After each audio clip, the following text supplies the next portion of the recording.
Hello, everybody, and welcome to this episode of Inside Insights, a podcast powered by Zappi. My name is Ryan, and I'm joined, as ever, by my lovely co-hosts, Patricia Montestioca and Kelsey Sullivan. And it's a big week for Patricia. We got a wedding in the family. Oh yeah, She's coming up. Marry one of her daughters this week. We're in single digits now. We're like in day 9 and counting. So it's like. So, is there such a thing as like never think that this would be Mother-in-Lawzilla? I'm sure there is, and I'm sure I was, or I am. I don't know. I'm just making this up. I'm sure. I have no though. doubt. I know the wedding planner doesn't love me because my daughter and I play good cop, bad cop. Because my daughter calls me to complain. I'm the bad cop because she can't be the bad cop. She's the bride, right? And she doesn't want to be the bad cop because she doesn't want to be. Bride's supposed to be chilling this week. Yeah, exactly. And I'm like, I have no problem being the bad guy. So I had one of those, how in Spanish there's tú and there's usted. There's like the formal and the informal. I had one of those usted conversations with her in capital letters. And so very, no bad words, but in text I said, basically it was, you're not doing your fucking job without the fucking, and do it or do it. Those are your two options because my daughter is not happy and she's the one getting married and you will make sure my daughter's happy. Thank you. Next. We should send this recording to the wedding planners. Ustedes muy mal. This is not good. Okay. So we're all rooting for you, and we will expect a bunch of pictures wherever you post them. Of course. I'm hoping to get some SMS, that's text messaging pictures personally. But... Yes, I am old-fashioned. I am WhatsApp and SMS because I totally unlinked myself from all of social media except for LinkedIn. There you go. So let's get into this today. This is a fun interview. Do it. I think it's probably a fun interview for all of us. Today we're interviewing Julio Franco, Zappi's chief customer officer, Patricia's former boss, and all of our friends. He's somebody who I've had the pleasure of working with and building Zappi basically from the ground up.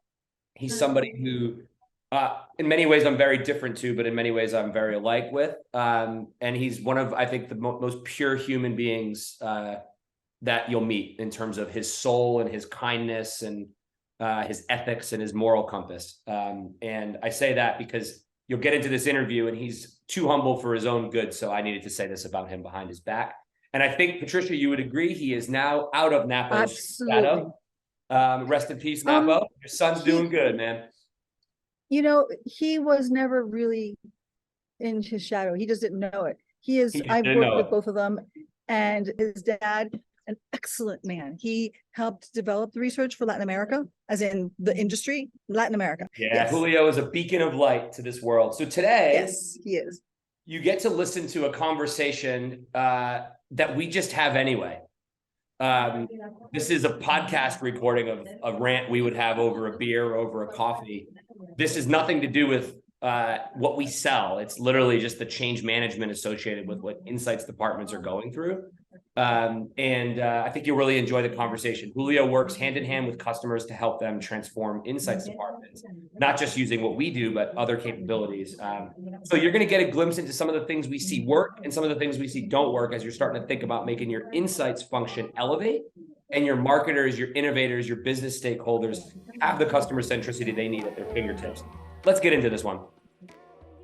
Do it. Julio Franco, it is so wonderful to finally have you on the podcast. Thank you for making the time. Absolutely, Ryan. I got to tell you, I feel like a fanboy. I really enjoy the podcast. And I'm just like, oh my gosh, I get to be in it. It's wonderful. Wow. And I will have you know, you have been on the list of coveted guests for about 3 seasons. The team has been asking me to get you on, and I just kept saying we have to wait for the right time. I think that time is today. So I'm very happy to have you. And I didn't know you were a listener of the podcast. One of the frustrating things about podcasts are you don't actually know who listens, because you get aggregate level data of like, ooh, this episode or this topic did well, but it could be my grandmother and all her friends that are listening to it. So anyways, we're going to have a fun conversation today, folks. We're going to talk to you about where we see the insights industry going. We have quite a bit of passion about this topic, both of us. So I have to warn you in advance, when we get passionate, we get loud. So you might adjust your volume settings at points in time during this. I'm just warning you. I mean, I work with Julio every single day, and when we both get going on something, the room gets loud and all of our British colleagues tend to cover back because we're shouting. But don't mistake our shouting for anger or anything other than excitement, right, Julio? That's right. We get loud and we speak fast. So you may want to like slow it down too. So before we dive in, I want to tell everybody here a quick story. So everybody listening, Julio Franco is one of my favorite human beings on the planet. Genuinely mean that. And somebody who I work with every day. The way we met was we were both giving a keynote at what is now the Insights Association. So it used to be called the Market Research Association. And then, of course, it merged with CASRO, became the Insights Association. And I was giving a talk, what was that, about 6 years ago? Almost 7 now? Almost 7, yeah. So if you think about the time in this industry 7 years ago, we were still grappling with the ego charge of, can we use software to do our jobs? Is agile research a thing? And I was giving a talk about the fact that we need to stop and get out of our own way and think about agile learning as a mindset. And Julio was giving a talk about his current, or at the time, his current job, where he was a global insights director at AIG. And as they often do at conferences, we're sitting down they put the speakers together at a table.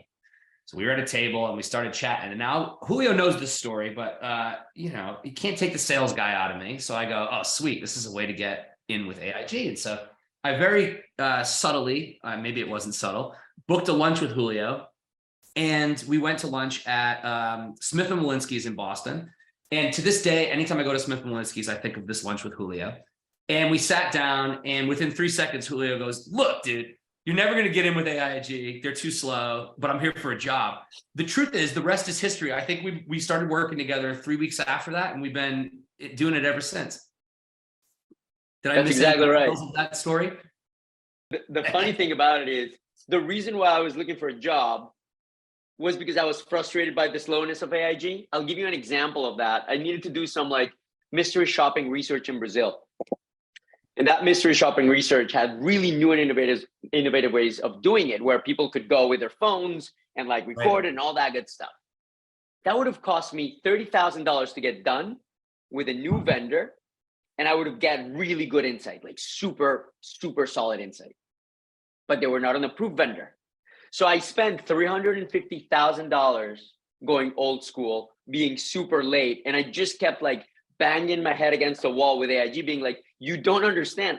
You're asking me to spend 10 times more for like a way less, quality product. They're like, well, it's our process. It's going to take you 18 months. If you can wait 18 months, go for it. And I was like, I can't do this. That's why I was like, this doesn't make any sense.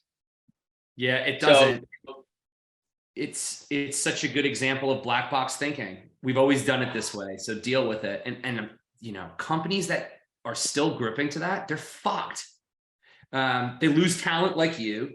They're losing market share. It's going to be hard to grow. I'm glad that their bureaucracy allowed me to meet you. And it's worth everybody noting, we've only ever gotten into 2 total fights in our 7 years of partnership. Both of them were my fault, as usually is the case in my life. But Julio, seriously, I'm excited to dive into this with you. First and foremost, let's start personal. This industry and its success is actually personal for you. Can you tell everybody why, for those people who don't know? Yeah, so my dad was a market researcher. He was one of the first market researchers in Colombia. He started doing advertising research when he was working with Leo Burnett within the agency. And then in 1977, he opened the first market research company in the country. That was 2 years before I was born. So this is all I've known. Like after school or after daycare or whatever, I used to like go and sit in focus groups. This is the industry that I really grew up in. And I don't know if I had a choice or not, but I really like it. I really believe in the power of having the voice of consumers in a room. And I love people as well. So all of a sudden, like my job is to like get paid to learn about people, it's just fantastic. So this is the industry I've been in my entire life. So after graduating from college, I started in market research, and I've seen a lot of it. I've done everything. I've done like door-to-door in-person interviews. I've done research across the globe about all types of topics, in all areas. And then when I was at AIG, I just saw me becoming irrelevant. The problem that I had was I joined a really talented team to start the consumer insights department at AIG, which didn't exist at the time. And we started and we built it market research department before that? Was that what it was? It actually didn't exist. It didn't exist because there was a corporate, there was like a corporate market research, but consumer insights was not a thing. And then one of the first meetings that I had with some of the business leaders that I was supporting, the guy told me, Julio, insurance is sold, not bought. So why do we even need to listen to the consumer anyway? And I was just like, holy shit. Okay. I have my job cut out for me. And then at some point after like a lot of like trying to find value for the relationship, this same guy, who shall rename anonymous. Yeah, we'll keep his irrelevant ass out of this. Finally, like at some point we were in a meeting, and this was the president of a business of a I think it was a $4 billion business within AIG. He goes, all right, fine, do your research. Like he finally understood that getting that insight was valuable. Finally, do your research. When can I have the results? This was foundational stuff, and it was like, it was like big research, right? Because he didn't know anything about his consumers at all. So I was like, let's call this person John. John, it will probably take me about, I don't know, maybe like 4 to 6 months. And his face was just like, you gotta be fucking kidding me. You want me to wait for you for 6 months for this thing? So that was the life I was living in, like feeling irrelevant because of that. And I was really pissed off about it. And then that's when I met you, and you were basically talking about Zappi, and it was very early days, but like at the end of the day, the point was you don't have to wait that long.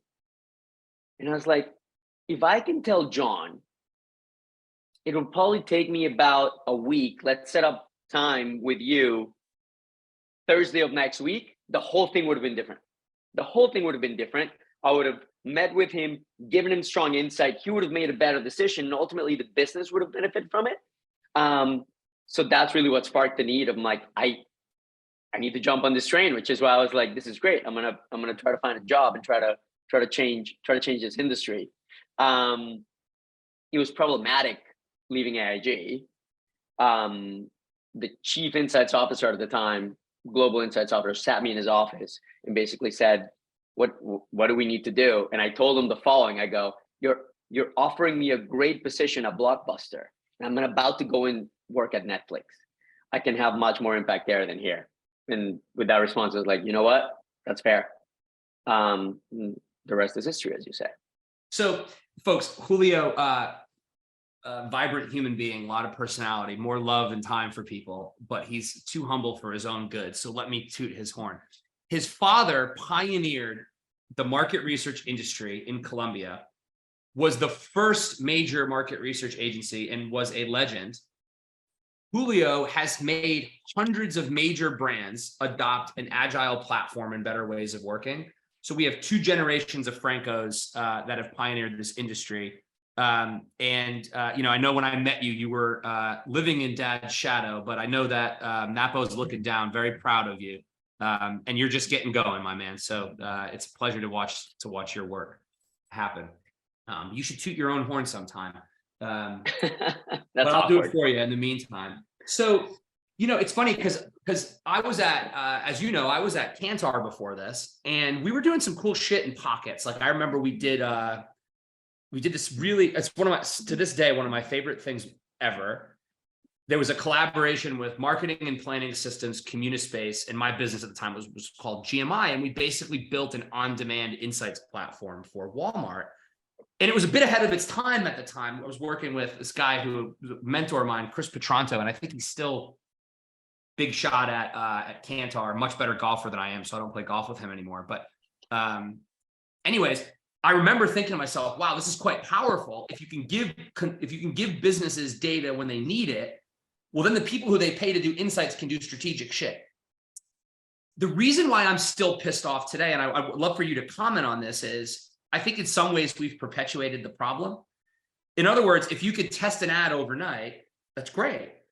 Doesn't mean the ad's going to be any better. It doesn't mean creative effectiveness is going to improve. It just means that you can be more delayed in your processes. And so for me, I think about it as it's halfway through the journey. So the digital era of market research is great. It gave us tools. It gave us insights on demand.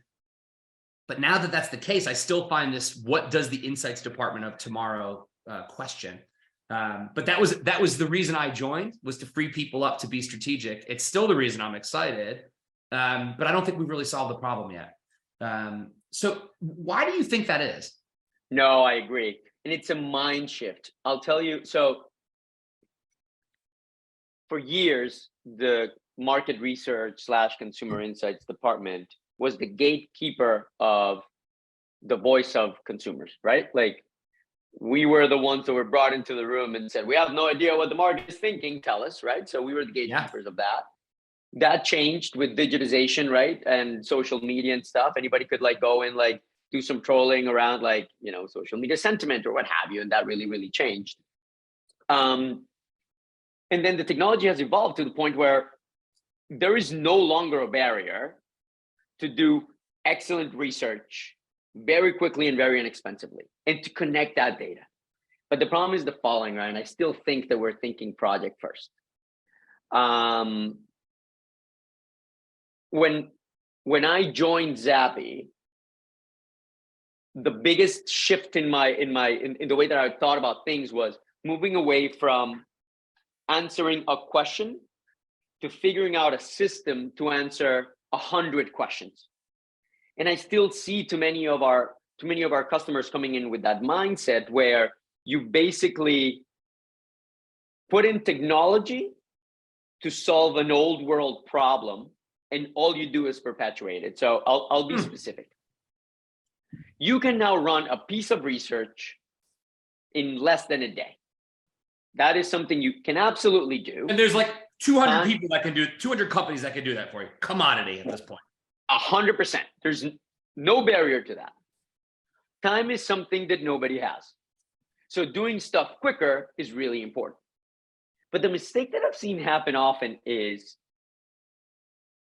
an internal stakeholder comes in with like a very rushed thing. And the insights person, very eager to help, says, I got it. I can give you this tomorrow. And they just go and they react and they do it and they give it tomorrow. And then they do that 3 times, 5 times, 7 times. And now that becomes the stakeholder expectation, but they never actually change the way to operate, which is talking to the stakeholder and be like, why are you coming to me in a rush? What are the things, like take 2 steps back and let's figure out a way in which you don't have to come to me in a rush. We identify which are the big questions that you're trying to solve. We set up a system to make sure that we can answer those questions. And while we can still get our answers tomorrow, we're not just going on a hamster wheel cycle. And I think that that's the problem. So if we don't change the way that we think about it, and we're still thinking one answer to one business question, we're never going to get out of the cycle. Yeah, it's an interesting contrast. You know this about me. Like, I think internally a lot when we have escalations, you know, Sally and Tommy can't get on the same page, and so they escalate to Julio because he's the boss. I view that as a failure of the system, of the culture, of the framework. And it's sort of the same thing, right? Like if I'm an insights person and I'm getting thrown a brief on a Tuesday and I'm figuring out how I'm going to answer it, after we deal with the fire drill, we should really understand, why the hell did this exist in the first place? It's too often. I mean, how many of the customers that we have, we are very, very fortunate. We get to work with some of the best people and brands in this industry. But how many of them have started with a hair on fire person that got a brief from a marketer who has no clue what they're doing? They're going to air anyway on the Friday. Doesn't matter. So this whole like moving to a place of system. So talk a little bit about this. So how do you recommend it be set up best to avoid that framework? I mean, you have experience doing this with, I mean, so many big brands, and you've helped them not just with Zappi, but think through this holistically. So how do you get away from that? Like, what steps do you need to take so that fire drill becomes a response versus a panic? Yeah. So we have now seen it so many times that whenever we're able to, talk to an organization that may come with their hair on fire, but then we can take a step back and help them breathe. We usually kind of like give them the following recommendation. Think of the business needs first and think big, don't think small. So if we're going to take, for example, advertising as an example, right? Just think of your advertising. Don't think about your ad, right? And figure out holistically, where can you improve your advertising? And think about your current process. Definitely think about your stakeholders as well, and figure out where do you want to go, probably like 12 months from now, right? Then once you do that, you have to find the situations where you have the lowest risk and the highest opportunity. Because if you're going to go and you're going to completely transform something that is absolutely political, staying with advertising, if you're Very all political. of a sudden going to like, absolutely. How many agencies out there, how many ad agencies out there are getting paid bonuses based on link test results or Ipsos test results or Zappi test results? Or too many. So you're dealing with a lot here. So unless that's already broken and it needs to be fixed, great. But if it's not, start smaller, figure it out, and identify a situation where you have the right partnerships. And this is really important. You need internal partnerships. You need someone within your internal stakeholders that wants to change as well. And then you identify an external partner to help you with it, and then partner with them. These guys have a very different perspective that will definitely help you. So once you partner, you can get moving. Then our recommendation is focus on that instance. You need to make sure that you measure it. So set really specific goals. So at the end of the day, you know if you won or you lost, and put all the focus there. And then once you get those wins, communicate it and say, look at what this group is doing with those goals in place. For example, ad effectiveness, like they've started using this new system, ad effectiveness has gone up by X amount or what have you. And then from there, you go to 2 more and say, would you like to try this? Now, those 3 is kind of like the chasm where you actually kind of like flip it. And then once you have those wins with those 3 initial units, then everybody else wants to follow. Because all of a sudden it's not risky anymore. All of a sudden you have the proof points that those folks have done it and they have succeeded. So you're able to bring the masses along. So if you identify who are those people that want to break it, you break it with them, and then you have everybody else come along. It works really well. The one key thing when you're getting started is you got to think big. Think of that unit, but think scale. You're going to solve the problem for that unit, but as other units come, how can they just kind of like adjust and make sure that they can utilize that system very easily? Because the problem is, once you have a larger scale, transforming is very difficult. We've seen that with some of our customers that have missed on thinking on that. And frankly, that was mistakes that we made early stages as well. And then all of a sudden we had to retrofit all of these things when instead of starting from scratch, you had 1,000 assets that you needed to kind of like reformat. Things like naming conventions are like a stupid one. Everybody was naming things differently. And then all of a sudden you're like, holy crap, we got to like go back and do this. So starting small, but thinking big is probably the way to go. Yeah, there's a lot of gold in there. So let's unpack a little bit of it. So, we'll stick with advertising, folks, but I think that this example cascades across all the types of questions you're getting asked, whether that's understanding consumer trends or foresight or innovation or advertising or measuring your brand. We happen to help companies make better ads and make more money out of innovation for a living. So we obviously are pretty knowledgeable about that, but I think that these things cascade. So the first thing that you said that's really quite profound is the difference between, is this ad effective And is our advertising effective? And you said it casually as a throwaway, but I think this is where we go wrong as an insights department, as a marketing department. Businesses spend more on advertising and media than pretty much anything else, with the exception of OpEx, right? There's very few line items that are going to go higher than A&M in a company's P&L. And there's I forget who said it, Wanamaker, I think. I know 50% of my advertising doesn't work. I just don't know which 50%. And so the purpose of research is not to do anything other than help the company improve creative effectiveness. But we test ads. You see the problem here, folks. It's not about the ad, particularly if the ad is finished film and we're not going to do a goddamn thing differently. It's about, are we learning enough to improve creative effectiveness over time?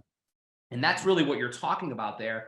And I think that from two is the future of insights that we need to get to, because if you're helping the company make better advertising, well, then Julio, the advertising department can use the data to make a better ad. And the insights person doesn't have to copy test all goddamn day. So there's a lot of benefit in what you're saying, but where do you think companies go wrong? I mean, like, I think of Lauren Stafford from SoFi, Chief Marketing Officer, unicorn business. When we met them, they were small, and her KPI is, have my ads improved in the last quarter. And then her day-to-day use case is, how do we make the ad better? That to me makes me so happy. So that's an example of somebody who's got it. Where do companies go wrong with that? Like, where are some of the breaks in this? Because I want everybody to make better ads, not test them. I want them to learn. So where do they fuck up, I guess? So the thing that Lauren has going for herself is she had no legacy. She didn't have to change anything. So she started with, I need to make better advertising, not a better ad, right? If you come from a more kind of like traditional, because she works in fintech, so that whole company was just destroying kind of like the industry that we're in. But if you work from a CPG organization or like a QSR or something like that, where you do actually have legacy, you do need to break that wheel a little bit. But the good news is the wind's in your back, because I haven't heard of anyone that is not being asked to do more with less. Like, organizational waste is not something that companies, or anyone for that matter, is okay with anymore. I'll give you an example of waste. Like, this is just waste. You take that business question of, is this ad good? And then you run a piece of research on that, and then you throw it away. You don't learn from it at all. Many of the organizations we work with have a bunch of regions or brands. So you basically multiply this by different people. And then you have different people, 4, 7 people, what have you, asking one question for one answer and then throwing it away. Not only that, they don't talk to each other, and they never share these results. Not only that, they don't even know that the others are doing the same and asking the same question and getting that same answer. That's the contrast of the old world, where I just need to test an ad. Contrast that to an organization like Lawrence, for example, that test ads. Of course they test ads, and they test ads really quickly. And they make each one of those ads better. But not only are they doing that, the insights person, because they've set up their system, will look on top and start learning from that, both on the day-to-day, as in, hey, my colleague already tested this. Let me see what they learned so I can make mine better without spending a dime at that point. But then at the end of the day, they're also looking at the macro and saying, all of the instances where we did A, we overperformed the instances where we did B.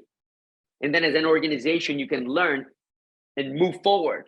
So nowhere, if you're just reinventing the wheel every day versus somebody that is actually learning and advancing, will you win? No, you won't. If your competitors are doing it.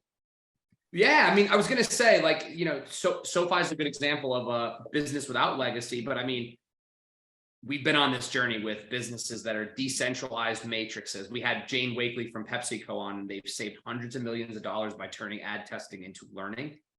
Not saving on market research, but like making better fucking advertising. And you know, your point of like, we're learning the same things and we're throwing away. I mean, 2 data points. The fact that ChatGPT-3 can write a better concept and beat the norm of a concept testing platform. By the way, folks, that's factual, is exactly the problem. Because businesses aren't leveraging what they know, they're testing the same mediocre stuff. And I think the tension there of, hey, we know when we do X and Y, it sells more. That is something that insights people should be bringing to the table. Not, here's the stat tested results. And on question 7, we had a brand affinity metric and we used this sample frame. We got to stop with this shit. The other example is, let's not kid ourselves. We tested all the Super Bowl ads. They were okay. On balance, I mean, there were some great ads, don't get me wrong, but on balance, they were okay. Now you could see why. Every P&L is under pressure.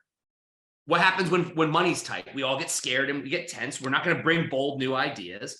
But if we were testing early and often, we could actually evaluate that this big breakthrough idea or this big breakthrough product would actually help our business.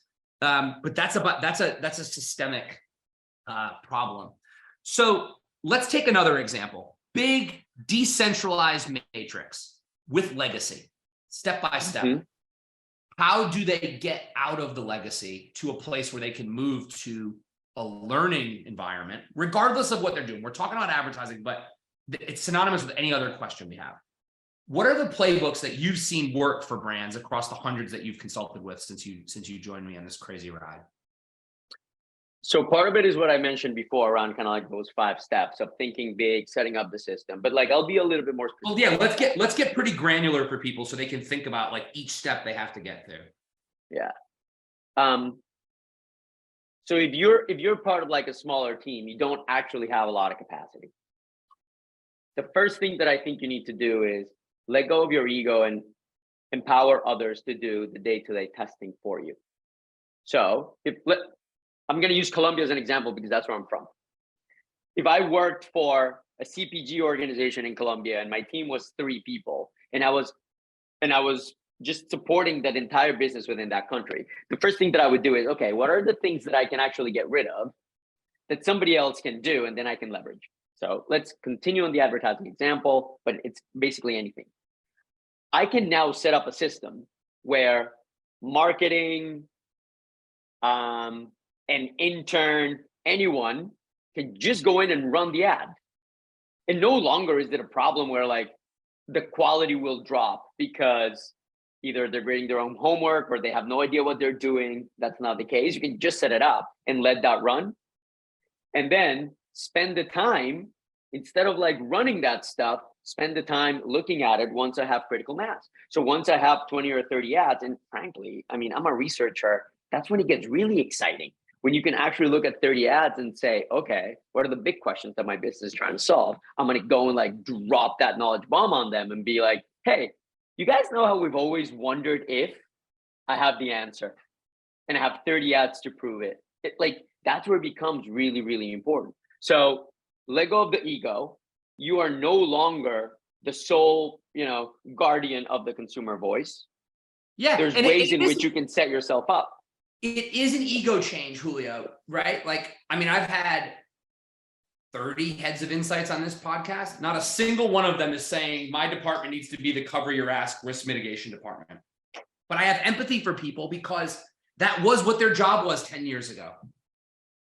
It's not your job to grade homework anymore, folks. Listen, all of the bosses that are running departments, listen to him. It's not the job. But you could see why that change is hard because that was the job not too long ago.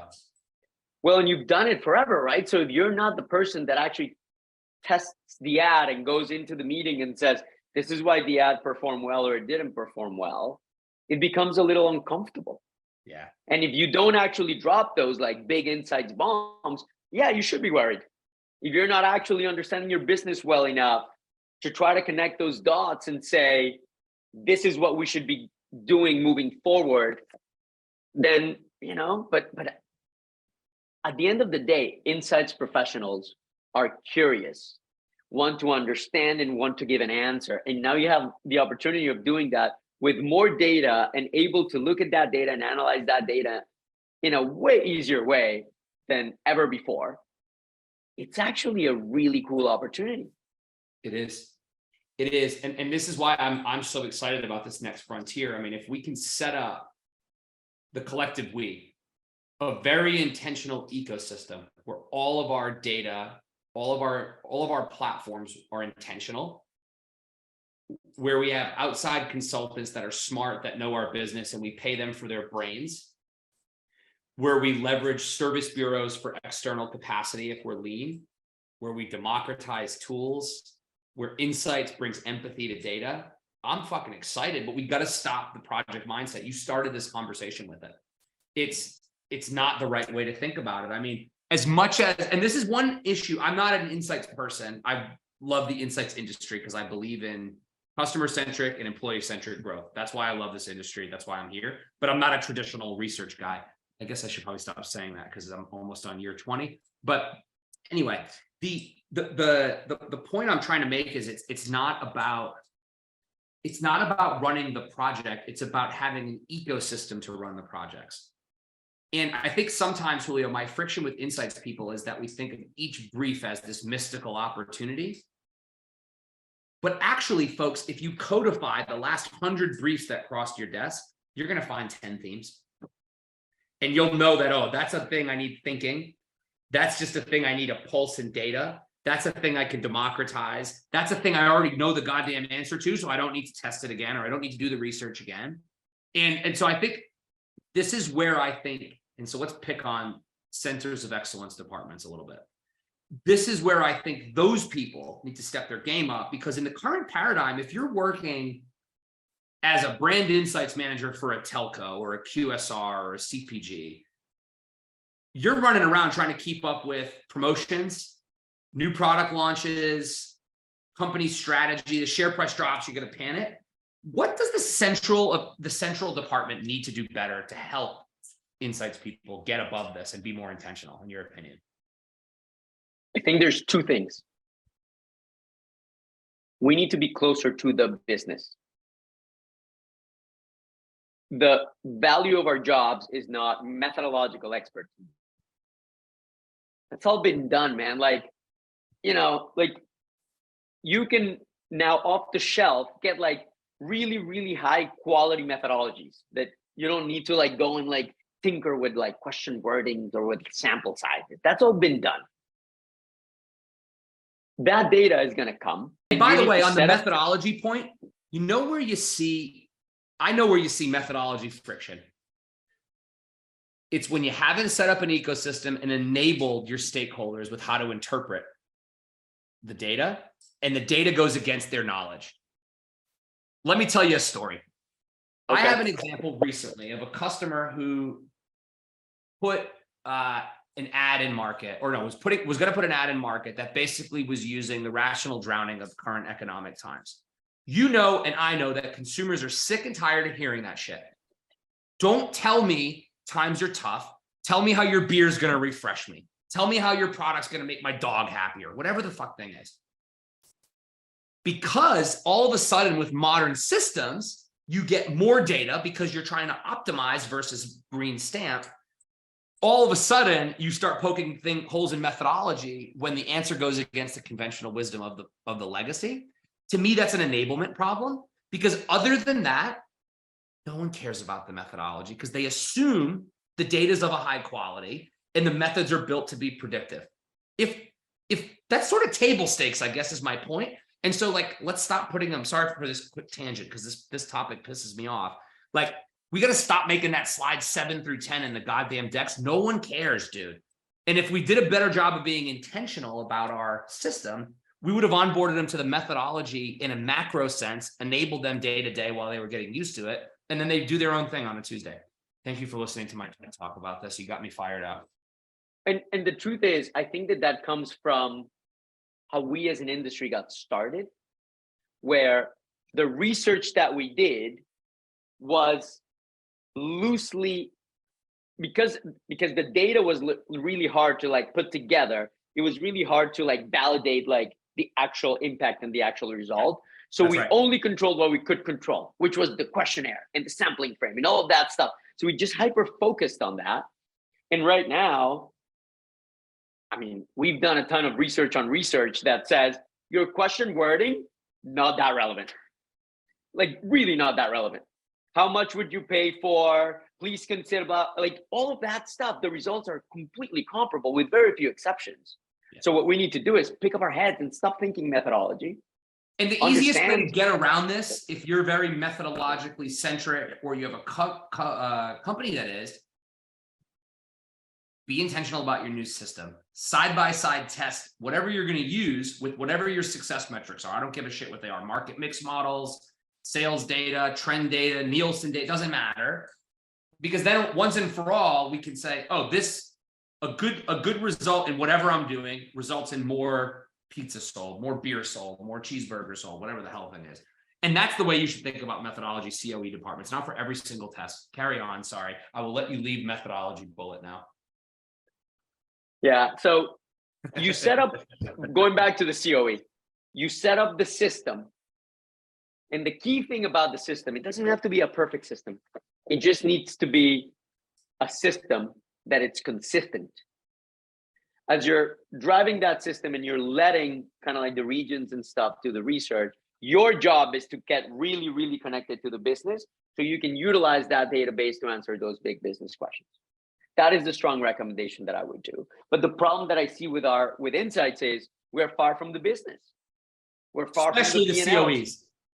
Yeah, we're like, because we're stuck in methodology and we're stuck in like insights world, we're not thinking about the business implications. So as I have conversations with our customers around trying to like elevate them, what I try to tell them is the following. The actual answer is not that relevant, but the business implication really, really is. What are instances in your business where if you say A is bigger than B, B is bigger than A, or they're both the same, that would have a dramatic impact in terms of their business?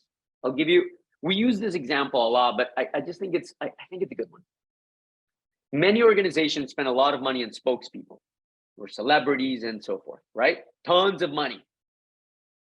The research aspect of it is completely irrelevant. It's how much they pay them and how much they pay every time they air that ad, right?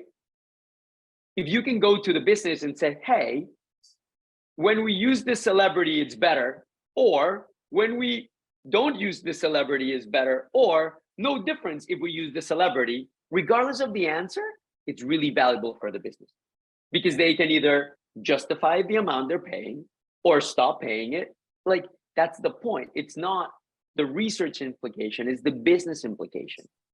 And if our COEs would understand that, they could have such a bigger impact because now they have all the data to back it up. Yeah, that's right. That's right. And those are some of the helping the company leverage. So your first point is macro level methodology. Your second point is helping the business surface macro themes to help them make more money, save more money. This leads me to a tension I have. I was in Mexico City 2 months ago, I think. By the way, I love Mexico City. And there was a round of applause because the global insights person was there. Because that's new.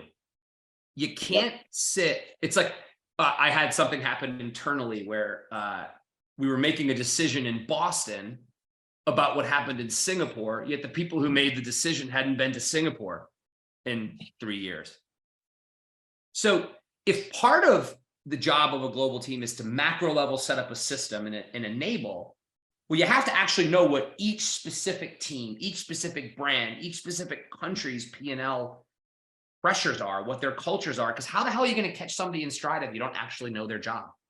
And I think that's one of the things I want to see more of from global and central teams, whether that's in insights and marketing, Julio, is really make sure that the system you're creating is able to meet the subjective nuance of the difference between a French business and a Sri Lankan business and an American business, because we mustn't kid ourselves. They're not the same. They're very, very different businesses, very, very different cultures, and so on. And you know what's really cool, Ryan? There's a progression since I joined Zappi, which was about 7 years ago. So my job was, I was like, I was in a central role and I would go to regions and stuff, and that was okay. I also managed my own region.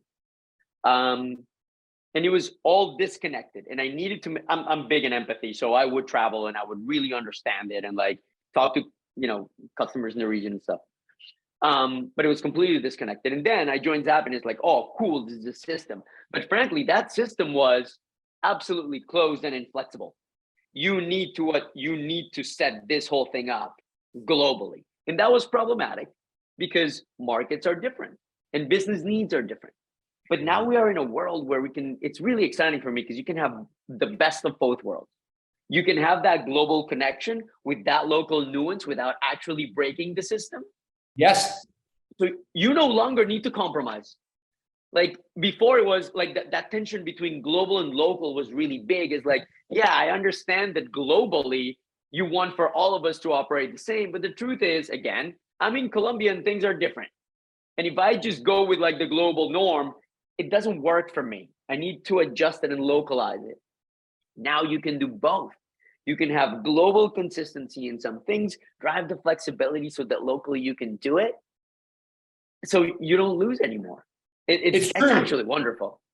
Well, and that's the difference. I think if you start to disintermediate the way you get the data to answer the question from the brains you hire to help you make sense of it, thinking about I think this is like disintermediation of the legacy of full service market research company. You could have a global system that runs off of Black Swan trends, Street Bees for consumer pulses, Zappi for innovation ad testing, Qualtrics for experience management, and all your knowledge management sits in Lucy. I don't know, I'm making it up. That can be global with local nuance, but this is how you use the Turkish market research agency to your advantage, because that person knows your Turkish business. You say, here's my data stack. Now I want you to consult me. That person's going to get paid better to do that work. And you're going to get the best of them versus expecting them to do field and tabs, which is most of their job, and only give you a little tiny bit of thinking. So it's another way to sort of to use this and think about the differences between the way you get the answer and the brains you bring into your company to help you sharpen it, because the insights people are understaffed. This is an exciting time. So Julio, I have a pivot to end this conversation, because Julio is going to a panel in 5 minutes. You are a lifelong market researcher. Mm-hmm. You're somebody who comes across very confident, because you are very confident. You manage a very big global organization. You're responsible for our whole entire revenue number. Appreciate you, by the way, for that.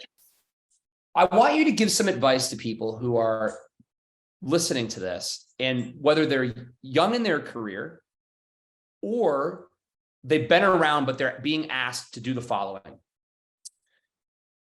Be a better storyteller. Be more comfortable challenging stakeholders in marketing. Connect what you do to the business. Be more assertive, more confident. Give some advice to the people listening that are like, wow, Julio comes across as so confident. And by the way, the reason I'm asking him to do this is I know on good authority, he did a power pose before he walked into this to give himself the strength to do this. And you do a lot of things to give yourself what comes across as very natural charisma. So I think you could really give a gift to our audience and helping them think through how to elevate their game a little bit. And this was not on the discussion guide list. So I want to see what you think on your feet, which I know you hate. I like the curveball. You also just said, one of my tricks, which is do a power pose. Take us through it. We got 4 minutes. Let's hear this answer. I'm excited. So I anchor a lot of stuff on empathy. Understand what your audience cares about. Stand in their shoes for a second and try to understand what they really care about, what their life is like. Because what you want to make sure that you do when you're either assertive or something is you want to link this to why they care. If you're saying stuff that they don't care about, you can be as assertive as you want, it's not going to land. So understand your audience, understand what really matters for them, number one. Number two, understand the detail and how that detail connects with what that audience cares about. Again, let's go back to research. They don't care about the methodology. They care about their their outcome, business outcome. If you're able to connect those dots, then that's okay. You understand the detail of both, you're able to connect them. Don't be afraid to say that you don't know. Know what you know, but like, if somebody asks you a question or something, just say, I don't know. That's okay. You don't need to know absolutely everything. Yeah, let me just give a quick build on this, because I also come across as very confident. We just did a strategic investment with a private equity company. The truth is, I know employees, I know customers, I know sales, marketing, product, finance words, not really my thing. I'm very comfortable yesterday in a call asking one of our board members who's speaking super fast at me using a bunch of acronyms. Can you please slow down? Can you tell me what each of these acronyms means and why it's important? And you wouldn't think somebody at either of our levels would be comfortable doing that, but you have to be comfortable doing that, because if you just nod and like, I know what you're talking about, then you're going to miss the conversation. Anyways, carry on. But that happened to me yesterday, and I had no pause doing that, because I was like, I don't know what the hell she's talking about. And now you learned, right? And now I learned a bunch of new things. The question. Yeah, exactly. And then the fourth thing that I was going to say is do a power pose. If you don't know what that is, I suggest that you Mr. Power Pose, Amy Cuddy's TED Talk. It's fucking great. Like, the truth is, once you do a power pose for a few seconds, endorphins get to you and you feel a lot more confident. And then, like, the world is your oyster. You're able to enjoy it. If you want to talk about that, hit me up. I'm very passionate about that. I'm very passionate about, making sure that your point lands, and the delivery of that is important. So just let me know. I'm happy to chat through and like give you some tips and tricks that I tend to do. And next time you see Julio at a conference, have him show you his power pose, because it's pretty badass. Let's get a quick one for the YouTube audience. You got a quick power pose for us? I'll do it. This one's called the starfish one. I'll just stand like that, really big, for a little while, and then it gets to your head. That's my preferred one. I love it.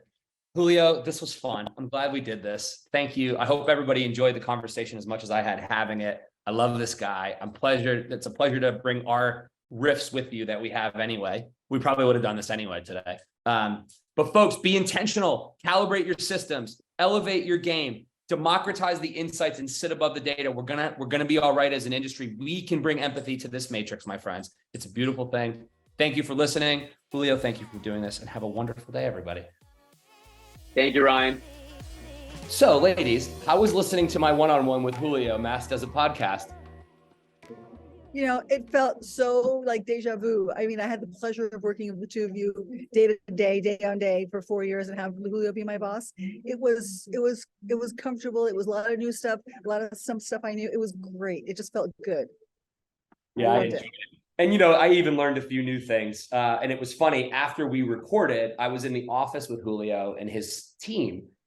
And he said, our interview helped me crystallize a few things that have been stuck in my head. So it's funny, like the power of just sometimes talking something out, and that ability to, you talk something out and then you're like, oh, that's what I was trying to say this whole time. This was lodged in my head or whatever. So Patricia, what were some of the key takeaways you had?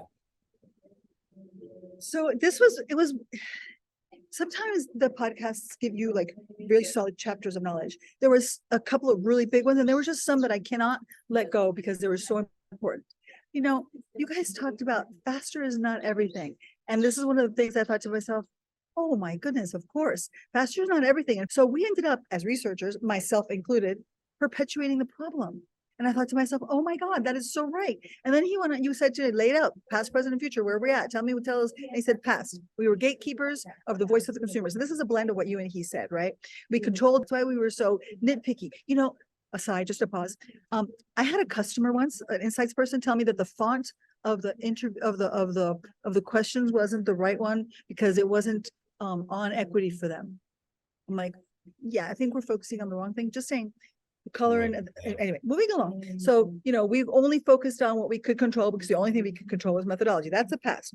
And the present, we have what a word. digitization. I know. You're not the only one. What a mouthful. Isn't digitization supposed to make life easier? Social media. The word's supposed to make life fucking easier, but nobody can pronounce it, myself included. Like, can we come up with something better, people? Using Thank technology you. to make our lives easier, and the word's too Using complicated. technology to make our life easier, and there you go. And now anybody can connect to the data. So the problem is we're still thinking project first. We're still thinking we own the data, right? But the technology is solving an old world problem, but we don't want to perpetuate it. So what's the future? Let's ask, why are you always in a rush? Why are we always the last, link to this chain? What part of the process is broken? How can we help you solve or fix this problem? That's why, because we start asking these questions, then we can create a future where there's a system to answer these questions. Because if we don't change the way we think about it, then we're going to be still in the past, where we're just doing everything faster and we're never going to get out of the cycle. That series of the minutes of conversation that you two had to crystallizes, I thought to myself, oh my God, that is so right. Sometimes we perpetuate the problem by saying, sure, I can get that to you in 24 hours. So I love that. And then the whole time you guys talked about, and I'm never going to get it out of my mind now, the difference between testing an ad and making better advertising. That is precious. We don't want to be testing ads. We don't want to be looking for an effective ad. We want to have better advertising. And the purpose of research is to basically help companies improve their creatives, improve their innovation, improve everything.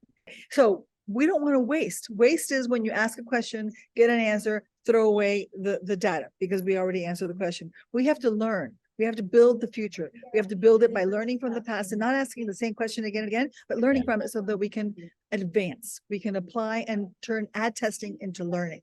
That phrase is also a drop the mic phrase. Turn ad testing into learning. And I'm going to wrap this up with the way you wrapped it up. You were brilliant because you and he know each other so well. You've been talking and riffing for so long. And right? Because the two of you are really connected. You are very similar and very different, but you're very connected, right? So you were able to, in the end, and I know that you threw him some curveballs and I know you asked him some things and he just took it And like he trooper, hates right? that. But you at the end kind of wrapped it up. Yes, I do. I do know he hates that. But you said you wrapped it up beautifully. What does that mean? Don't go with the norm just because it's the way it's always been done.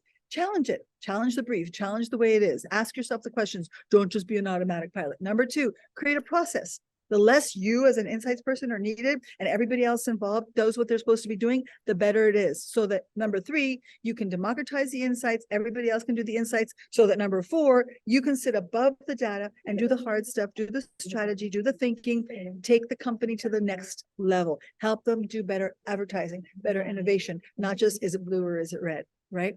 And then that's number 5. All this is possible because you bring empathy. Think about who you're talking to, not only externally, your consumers and your shoppers, right? But also internally. Who are you talking to internally? Who are your stakeholders? Make sure that you are empathetic to them as well, because all of this does number 6. It elevates your game. And in order to elevate your game, you have to be the better person, be the bigger person, think strategically, start small, think big, and don't forget the power pose. The power pose. For those of you not watching on YouTube, it's probably worth subscribing to our YouTube. Starfish.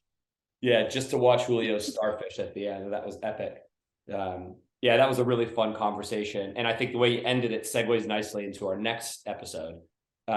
So thank you, Patricia. We will be, full disclosure, we're going to be recording our next episode in about an hour. We got that going for us. You're going to get to listen to it 2 weeks later.